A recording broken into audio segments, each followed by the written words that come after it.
everyone, welcome back to the channel. My name is Johnny and I'm so glad that you're here today. I hope your day's just going super great. Today I'm really just excited about a video that I've been wanting to do for a long time, and many people have done it.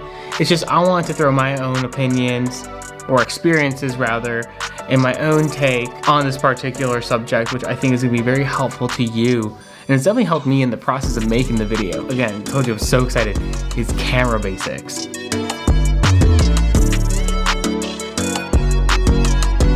Alright, so the camera basics. Just really quick, I want to give you a rundown on a little bit of me. I started shooting about 7-8 years ago with this camera, the Canon SL1. Love this camera. I still have it 7 to 8 years after I've gotten it. I've taken some amazing photos with just this little thing. It cost me $300 to get this. Don't be scared of the gear that you have and thinking that it's not sufficient enough. It is 100% sufficient.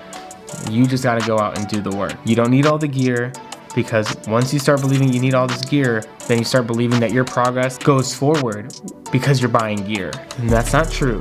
What your progress is your skills to use with what you have. I'm gonna show out some photos right now of things I've taken with this in my most beginner years and on. Like I've taken so many cool photos with this thing, and it's not to show my skills, but to show what you can do. And hopefully it's just an encouragement. So yeah, let's get into it. I'm so excited.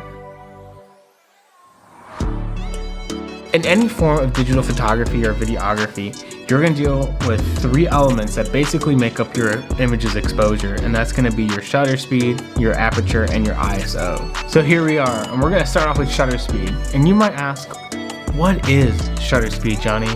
And you know, I'm so glad that you asked that, because I was thinking the same thing. And what shutter speed is how long it takes for the camera shutter to open and close when you take an image. And so you can think of it as the physical amount of time it takes for the camera to shoot a photo from the moment you click that trigger. Shutter speed is always depicted as a fraction when you're looking at your camera, or if you're looking at info of an image from Lightroom or whatever it might be. It's always depicted as a fraction. 1/60, 1/800, 1/5, whatever it might be. Always depicted as a fraction. And so it's basically saying, like 1/60, I'm shooting a 60th of a second. It takes 60th of a second for that shutter to open and close. There isn't a right or wrong to which shutter speed you're using. It's just whatever desired effect you want to get from it.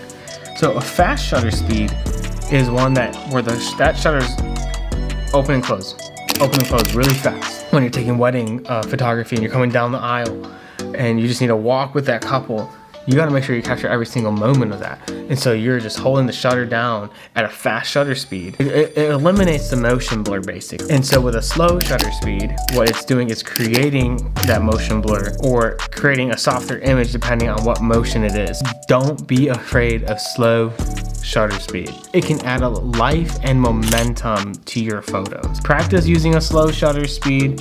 Practice using a fast shutter speed. You can get some really cool stuff with it, and honestly I think those who can master the slow shutter speed will end up knowing how to use their camera a little better. Also, top tip, if you're trying to shoot at a faster shutter speed, but you're in a low light situation and you don't necessarily need that motion blur or that slow shutter speed and you need things to be crisp in your image, I personally don't shoot below 1/60 in that sense. It gives me the most minimal motion blur when I'm shooting in low light settings like that, where I don't want to crank up other settings that we'll get into. 1/60 is my threshold.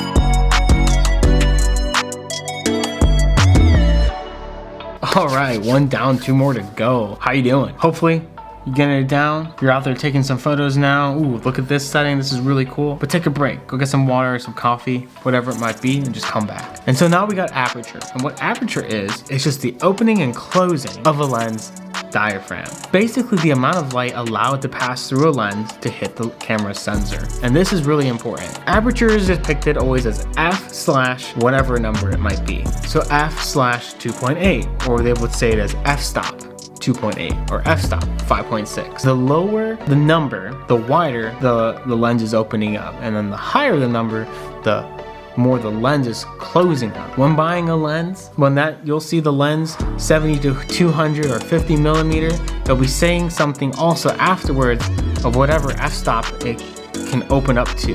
That's what's depicting most of the price, is that last bit. If you have a lens for 1.8 versus a lens of 2.8, you best bet that's gonna be more expensive, that 1.8. A lens, when you buy it and you have that low number, that's considered a fast lens in comparison to another lens, aperture, that can only open that wide.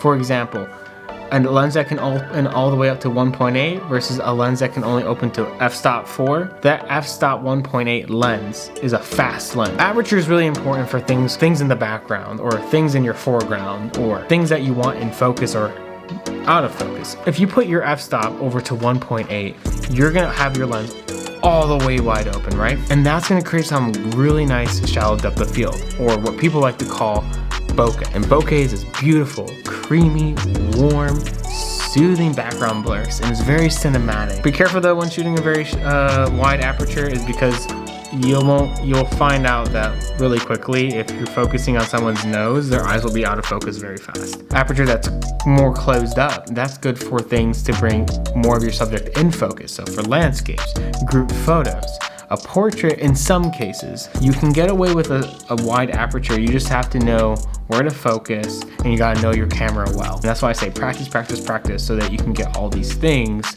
down to a T.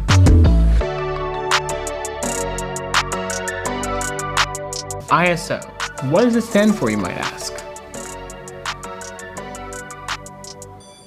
It stands for nothing.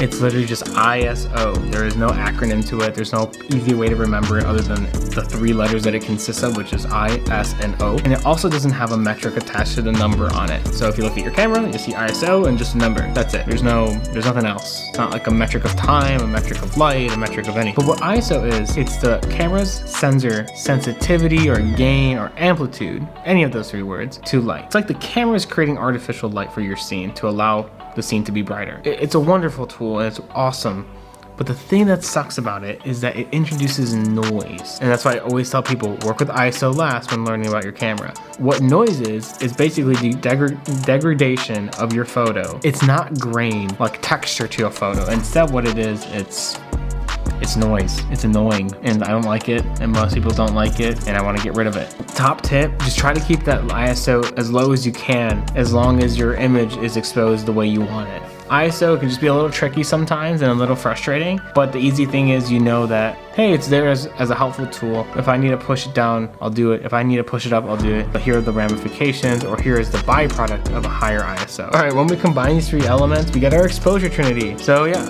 our shutter speed, aperture, and ISO. Those 3 things make exposure. Whatever the camera's looking at, what you're looking through your camera to see, you move those 3 things to get your exposure. And that's the very basics of what photography is, are those 3 elements. Get familiar with those 3 things.